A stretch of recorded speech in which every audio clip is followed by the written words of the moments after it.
Bismillah ar-Rahman ar-Rahim. I thank Ms. Lynn Zovingian for her kind invitation to speak to such a distinguished audience. My fellow human beings, it happened again. A stain on our human conscience that shall forever haunt us. Humanity failed the Yazidi people, who suffered unspeakable horrors under the criminal and cancerous terrorist group calling itself the Islamic State. People call them Daesh, but I always refer to them as Fahish, which, as you know, means obscene in Arabic. In the early days of August 2014, thousands, if not hundreds of thousands, of beautiful Yazidi souls were murdered indiscriminately at the hands of a group of terrorists and fanatics who traversed a path far removed from our lofty and universal human ideals. Many thousands were captured, imprisoned, coerced into conversion, and humiliated in ways that shock our core human values, relegating our collective guilt to feelings of despair and hopelessness in the face of the great tragedy that is the Yazidi genocide. Long ago, in 1945, the international community founded the United Nations to form an intergovernmental organization dedicated to ensuring the protection of and assistance for victims of armed conflict and strife. Commitment to universal ethics is one way to overcome the impediments standing in the way of a United Nations position against genocides and harm against minorities. The world will never forget the moment when, in December 2015, a young, innocent Yazidi girl stood before the United Nations Security Council to address them about her story as a captive of Fahish and the stories of thousands other Yazidi victims of this satanic cult. Nadia Murad's address was moving and brought to the world an eyewitness account of the tragedy suffered by her community. Her call to eradicate Fahish did not go in vain, and her call for justice is still a work in progress. The UN Security Council Resolution 2379 on Fahish accountability and setting up an investigative team to collect evidence of war crimes, crimes against humanity and genocide in Iraq is a step towards justice. She deserved the Nobel Peace Prize that she received in 2018. Promotion of human rights and intercultural dialogue is another step we could take to overcome the obstacles that stand in the way of our journey towards peace and social harmony. To ensure that our Yazidi brothers and sisters and fellow human beings, our friends and colleagues, never suffer again, I call on the Organizationof Islamic Cooperation and the Arab League to form the International Muslim and Arab Friends of the Yazidi people, dedicated to bringing world peace, intercultural dialogue, and international awareness of the rights of all minorities. We at the King Faisal Center for Research and Islamic Studies in Riyadh, Saudi Arabia, stand in solidarity with the Yazidi community worldwide, but especially in the Sinjar district, and we call for the immediate release of the remaining Yazidi men and women imprisoned by the terrorist group Fahish and their cowardly targeting of innocent men and women to end now. God Almighty told us through his messenger Muhammad, peace be upon him, that, and I quote, "O mankind, we have created you from male and female and made you peoples and tribes that you may know one another. The most noble of you in the sight of Allah is the most pious of you. Allah is knowing and is aware." We also echo the words of two of Islam's earliest and most prominent religious and spiritual personalities, Umar ibn al-Khattab, radiallahu anhu, who 14 centuries ago said, "Mothers give birth to free human beings. Do not take them as slaves." And Ali ibn Abi Talib, radiallahu anhu, who stated, "Someone is either your brother in faith or your equal in humanity." These words form our ethical constitution, inform our moral stance, and define our religious view on the issue of minorities and their rights. As Muslims, we are friends and brethren to all. But there are other, more concrete remedial actions we can take, or at least ensure they are met by local and international actors, including the government of Iraq and the Kurdish regional government. First is local and national political stability. As early as the medieval centuries, Yazidi communities have settled in and around the region of Iraq. They are an integral part of Iraqi cultural, social, religious, and linguistic makeup. Yazidi traditions are rich and offer the best of Middle Eastern and Iraqi culture. For far too long, however, Yazidi communities have suffered persecution and ostracization at the hands of intolerant rulers and belligerent terror groups such as Fahish. For cultures to thrive, for ideas to flourish, and for communities to prosper, a continued and uninterrupted stability is required. Before the Yazidi community can begin the healing process and return to a semblance of normality again, the local areas in northwestern Iraq, the home place of our Yazidi brothers and sisters, will do well to safeguard against future attacks and violations of the Yazidi community. A well-functioning local administration brings law and order, and it instills hope and feelings of safety among the local population.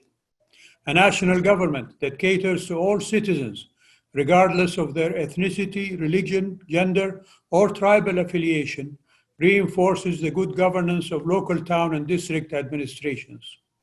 Failure of American political arrangements in Iraq after 2003, the failure of the successive governments in Iraq in building national institutions, and the failure of the international community to deal seriously with the emerging situation of instability have led to the emergence of Fahish.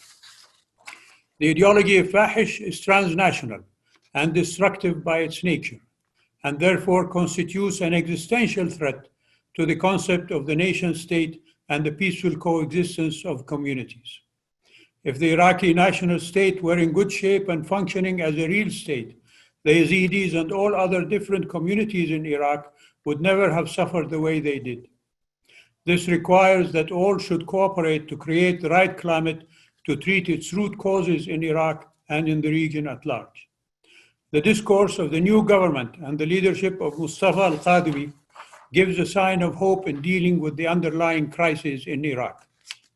The Yazidi community has a basic human right to feel safe in areas like Sinjar. They have a right to expect, nay, even demand effective security and an end to militant attacks on nearby villages. Second is reconstruction. Homes were destroyed, buildings brought down, sacred places burned to the ground, human dignity stripped of its barest.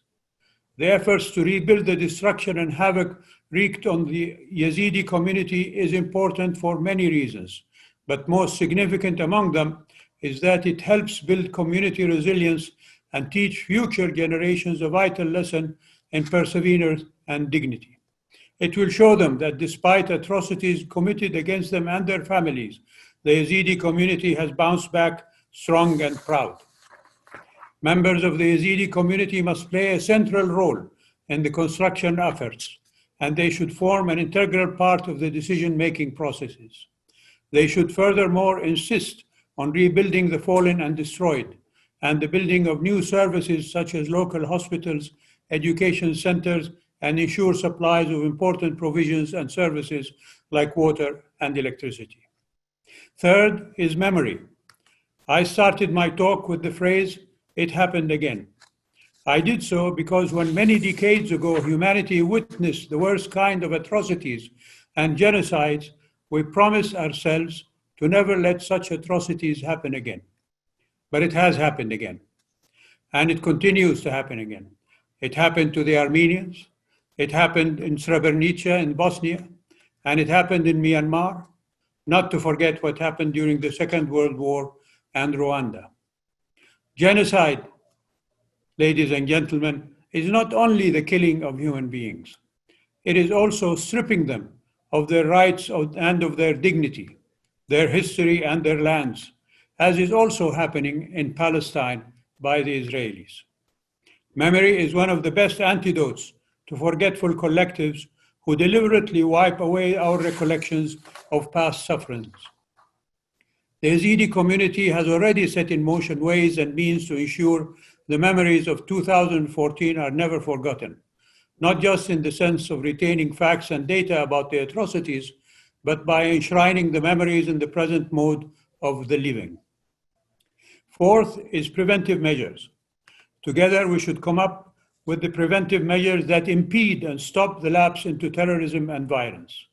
We have read in academic studies and learned from first-hand accounts that terrorists are decultured individuals, frustrated young men and women incapable of formulating their anger civilly, unrehabilitated persons with criminal pasts, and oftentimes religious illiterates, brainwashed by power-hungry ideologues who lace their hate-driven views with religious rhetoric and victim narratives.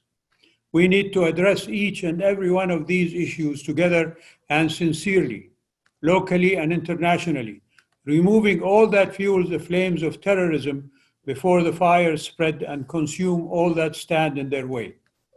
I must mention that linking Fahish to Islam is a major mistake.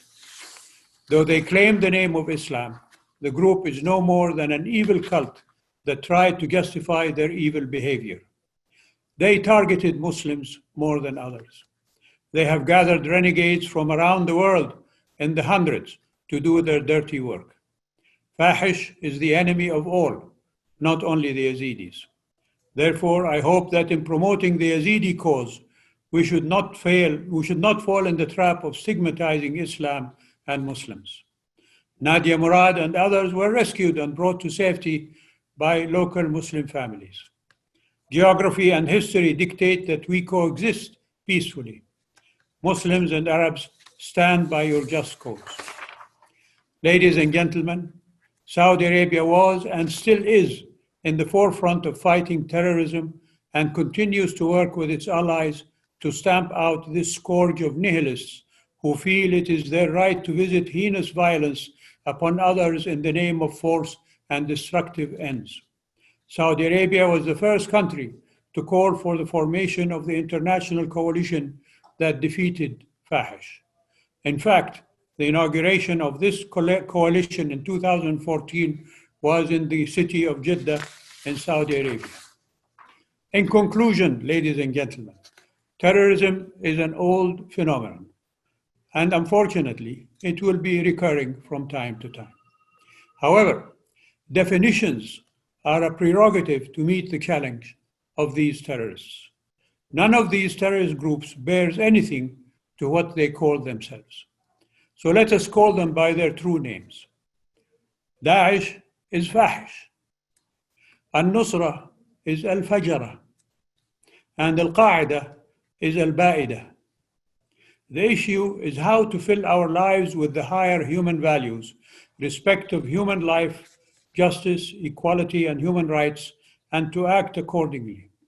In doing so, there will not be a vacuum for terrorists to take advantage and to commit inhuman acts against innocent human beings.